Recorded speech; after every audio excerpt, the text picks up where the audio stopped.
Alright, good morning everybody.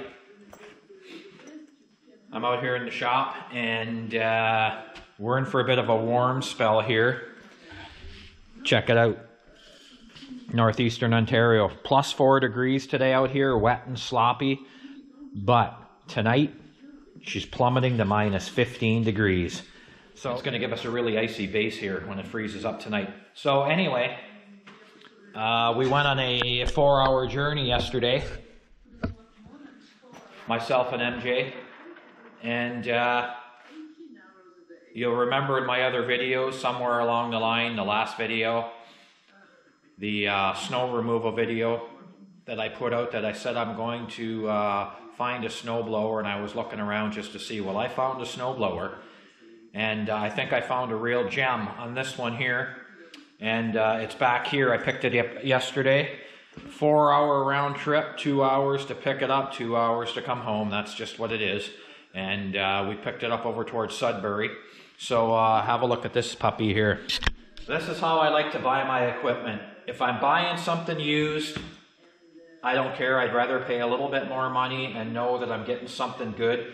Well, this machine here, this guy bought, and he said he used it 1 season. And he said he upgraded his tractor, which he did because he had an M59 Kubota tractor loader backhoe there. What a beast. So anyway, have a look at this thing. Look at the auger. There's paint still on that auger. And lots of it still on there too. Paint. Even that inside impeller on there, and that second stage blower impeller in there. She's hardly got any green paint knocked off it. And the beauty of this machine is, if you look right there, Artsway Manufacturing International, Listowel, Ontario. And I checked out what Artsway Manufacturing International is, and what it is it's an American firm manufacturing agricultural equipment, and they've also got a spin-off place here in Listowel, Ontario, another factory there. So I will assume this is made in USA, partially shipped over here to our Canadian plant, where they may put on a gearbox. Who knows? They might put on a chute and call it made in Canada. But anyway, that's a North American blower right there, 72-inch blower, and we'll get into that. Agro trend. And it comes from Listowel, Ontario. It's a big machine. And along with it, it's got the hydraulic chute rotator. I don't need it because I don't even have any remotes in the back of this L2501, and that's fine, because with the kit came a brand new chute rotator, manual auger rotator. So I'm going to put that on this morning, get rid of the hydraulic rotator, and I'm going to go from there. That being said, it's a 72-inch blower. It weighs 560 pounds according to the spec sheet. And at 72 inches, it gives me about 5 inches on each side of the tire on that 2501. And I know that there's going to be guys out there saying that that 72-inch blower is too big for my tractor. And it very well may be too big for the tractor. Not weight-wise, but if you loaded up this 72 in a heavy wet snow, I'll guarantee you that tractor can't handle it. But if the snow is reasonable and you don't take a full bite, it's going to be your first run that's going to be your hardest on your machine. Your first cut through the driveway, because you're going to be taking full bites, the full width of this. But after that, you can take half bites, you can take 3/4 bites. You don't have to fill the whole blower up. So I don't anticipate any problems with this, the tractor handling this. What I have to do then is take lesser of a bite with the blower and slow down. Don't go so fast in reverse to load this thing right up and bog that motor down. So I figure that this blower, and I've talked to already a few guys on forums, and they said you have nothing to worry about. Just adjust, which I figured, to the snow condition.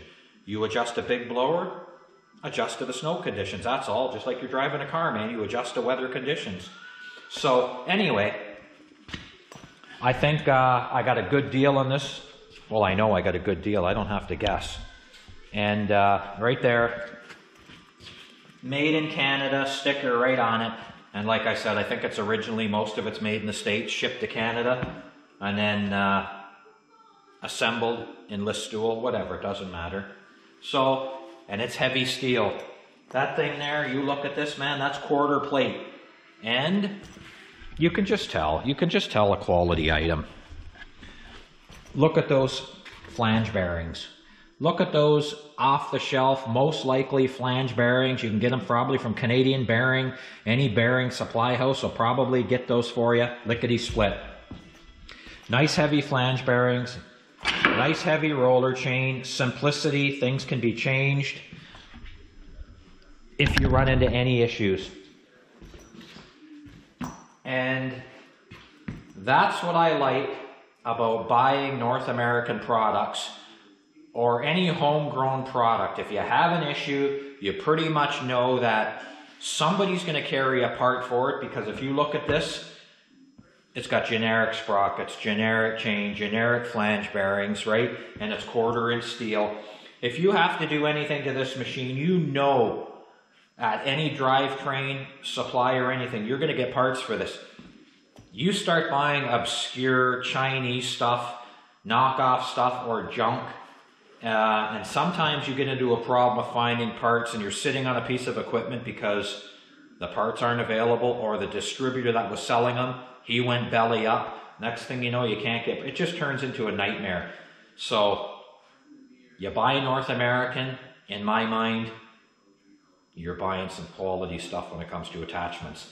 And a lot of this stuff that's made in southwestern Ontario here, Listowel and wherever it may be, Mildmay, Walkerton, wherever it is, yeah, Clifford, Ontario, a lot of it's made by Amish Mennonites too, a lot of this manufacturing. And I'll tell you, Horst, all those guys, they make some of the best attached Canadian attachments that you can get your hands on. So it's nice when you find a find like this. And I'm going to say, I'll just tell you this. When I bought this snowblower last night, the guy told me, he goes, I'm shocked at the price. I go, what do you mean? The fella that sold me this, he said last night when we arrived there, he said, I priced this snowblower. I guess he was a little too late with his pricing before he advertised it, and he honored the deal. But he said he was shocked at how much this 72-inch Canadian made, or sorry, North American made snowblower is, with that hydraulic rotator on it. He said that's a $700 option. And he told me that this blower now is worth between $5,000 and $6,000 Canadian to buy this blower. And I thought, wow, I knew they were expensive, really expensive. That much I don't know, but that's what he said. And he said, you got a good deal, a smoking deal in this machine. And he let me have it for the price. And I can tell you, I paid for this blower half the price of new, and I paid no HST, no tax. So I paid half the price of a new blower by buying this machine with 1 season on it, 50% off, and no tax. So that was a pretty good deal in that machine. So all in all, have a look at it. And it's a nice machine. So that being said, I'm going to get rid of that hydraulic motor and we're going to move on. I'm going to pull off this hydraulic rotator, 2 pedestal bolts. We'll take it off. I'll set this aside because this may be useful for something else. I mean, it's got the remote lines on it and it's probably fairly high torque, low flow, and I'll put it on the shelf and maybe there'll be something else I can use it for. So let's pull off that rotator.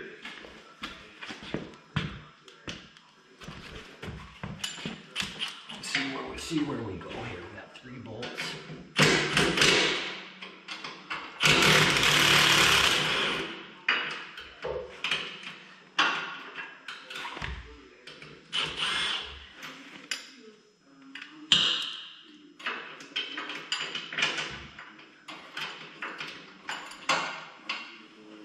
Yeah, when you look at this machine, very minimal rust.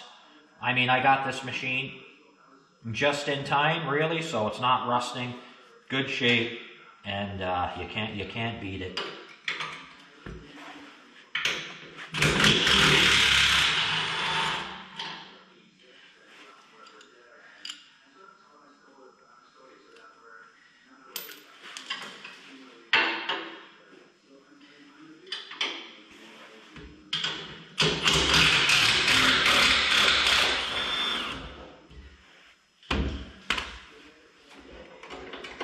Now we'll see if we can't get that off of there.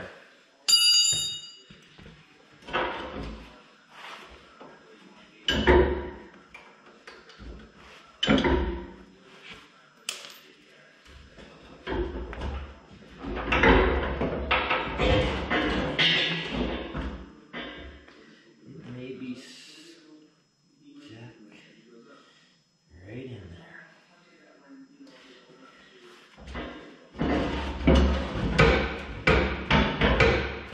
I expected that, those teeth to bite on that sprocket, and it may not allow you to lift it out.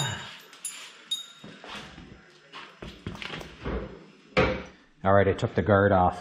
You can see right there that hydraulic drive sprocket right there, it's got a bite on that rotating assembly like a pit bull there, and it is not coming off. So, looks like we gotta loosen up that sprocket. We'll have to get in here and loosen up this sprocket and see where we go. And looky there, it's already loose. Should be another one at 90 degrees to that. And it's loose too. Are we gonna get into a nightmare? We'll see.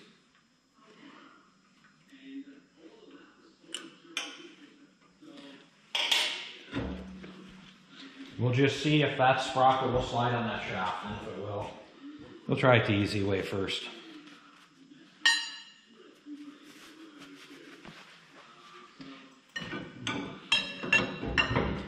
Oh, look at that. She popped. She popped right away. And there you go. Those set screws right there, they were not tight. Neither one of them. They were loose. And look, it's still got some of the oily anti-seize in there. It's not all rusted and rotten. Beautiful. And I think he said that this machine is a 2018. And he said he used it one season, it's been sitting for 2. And yeah, that's it. So there's our hydraulic motor off. Maybe we could use that for an application somewhere else. We'll find out. We kind of had a chuckle last night when I was standing there talking to him. He said, well, that hydraulic rotator is about a $700 option. And of course we said, well, nowadays, with the corporate greed going on out there, a lot of it, and everybody using COVID for an excuse now, it seems, it's probably a $1,400 option now, because you know what? I think a lot of these dealers are taking full advantage of people too, using COVID as an excuse, and I think they're full of shit. Yes, there's definitely shipping blockages and there's shortages and everything, but there's a lot of people out there too that are using COVID for an excuse to gouge you, and especially these big corporations. So I don't believe half the shit they tell me, and the other half they tell me I'm suspect. That's just me. Alright, you got a pedestal bolt here for this. I assume that's where it goes, kind of looking like it. And then we've got multiple slotted holes here. But I also see here that there is an adjustment bolt, which will lengthen and shorten for your engagement of your teeth just by looking at it. And we set it up here, right there. And we set that right there. And that goes there. And I think we're going to be golden right there.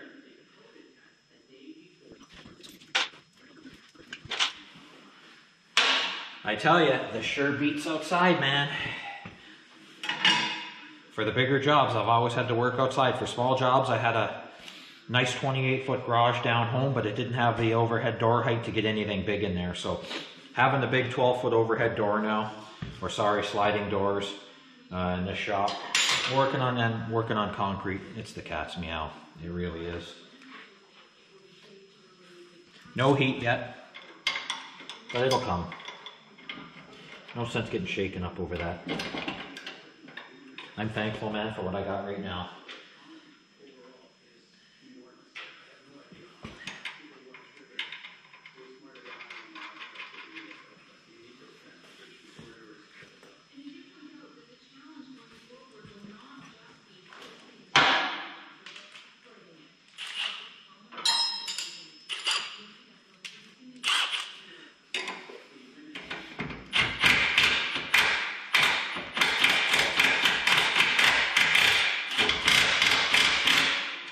Okay, we don't tighten them right up yet. We'll set that other bolt in place.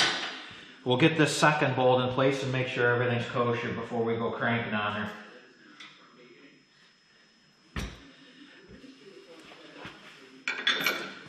Oh yeah, like I said in my other videos, there's a time and a place for an impact gun, battery powered impact gun, which is now. But some of this gentle feel your way into it work that these guys are doing with impact guns, I don't know. I like to use my hands and just feel into it a little bit.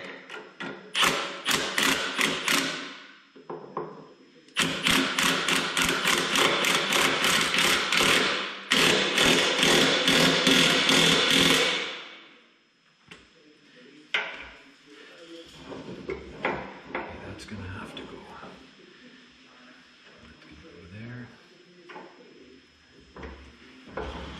Oh yeah.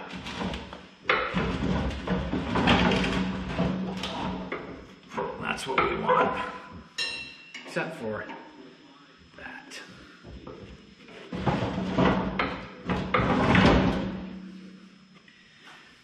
And we're going to lubricate that chute and make sure that that chute's lubed up. We'll also lubricate these points where this shaft runs through these collars, these pedestals, because it's steel on steel, and you don't want to be wearing that out.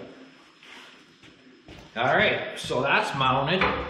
Oh yeah, sweet. Now she needs some lube, and there you go. That's how you adjust your chute.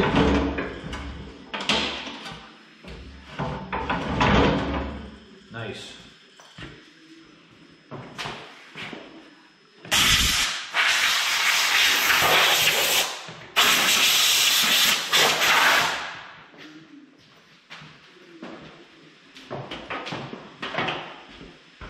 I'm going to be lubricating underneath there.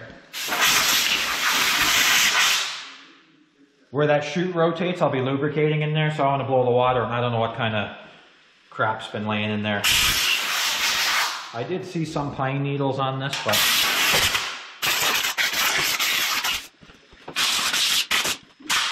we'll dry that out a bit, and then we're going to put some oil to her and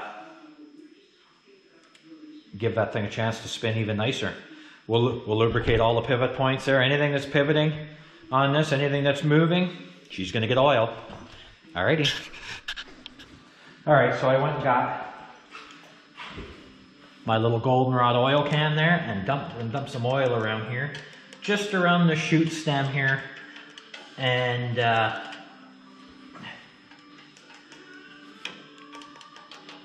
just to give that thing a little bit of ease of rotation.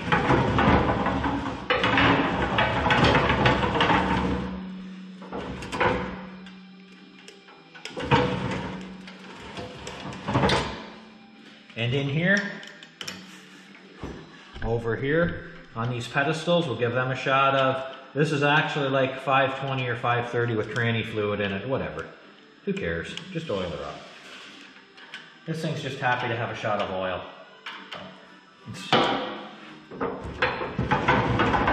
Oh, sweet. Feel it.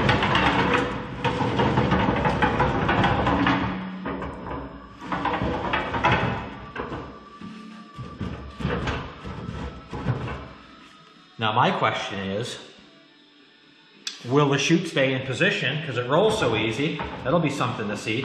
Will the chute actually stay in position while the snow's blowing out there, or will it try and rotate on me? I'm kind of curious.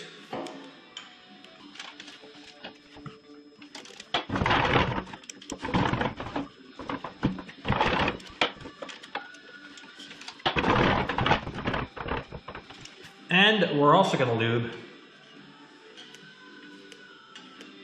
right in there.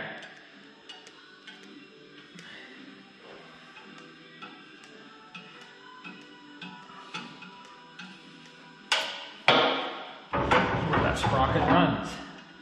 Right in.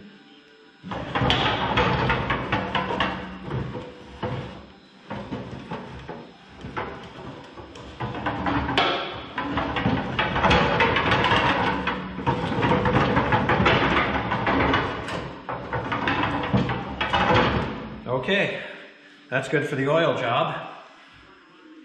Alright, like I've shown in previous videos, anywhere where these pins go through your implement, where you're going to have forces on that steel on steel forces back and forth, trying to elongate your holes, give them a shot. Just give them a shot of whatever you got, doesn't matter. Used motor oil, good motor oil, doesn't matter. You can even grease the holes up, whatever you have, just to help alleviate some of that steel on steel.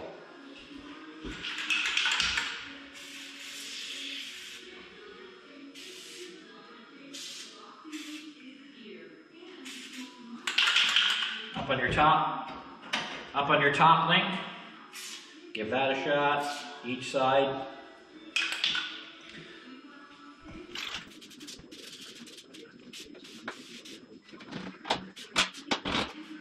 That there is solely to adjust your spout of your chute. Shoot the snow down, shoot the snow up, whatever. That's all that's for.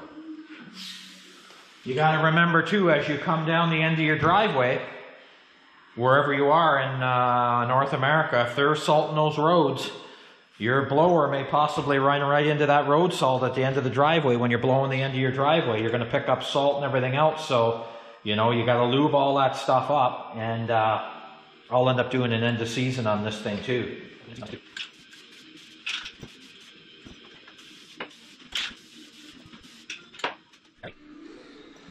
All right, let's move on to the greasing. And I see there's lots of grease fittings. Another thing I like about this, no sealed bearings, all greasable bearings, and it tells you right there, grease.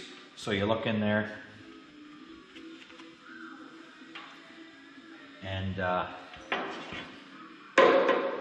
you get a grease fitting. All your bearings, all your idlers, everything's got a grease fitting.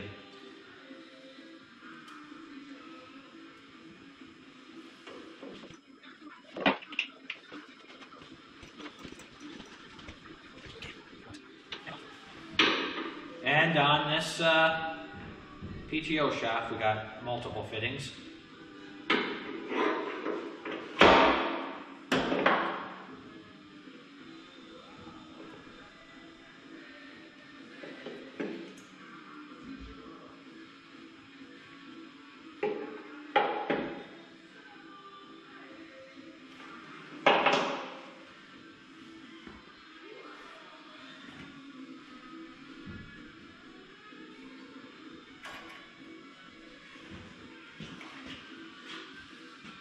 Each one of these universal joints,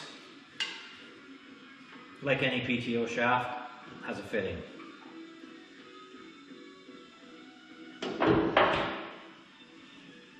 And it's nice to see that somebody has greased this in the past.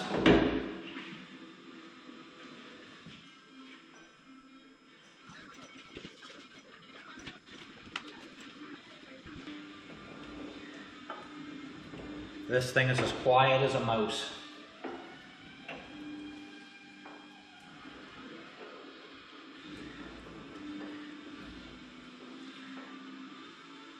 And there will be one up on there, on that universal joint. And there's one, there'll be two on that plastic guard. One for sure, but generally one on each end. Right there.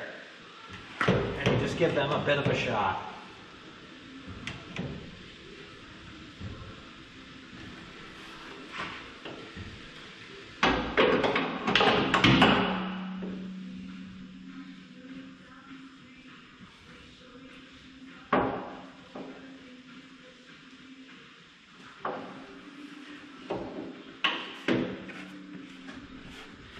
And they just give you a little lubrication on that plastic guard while that PTO shaft is spinning.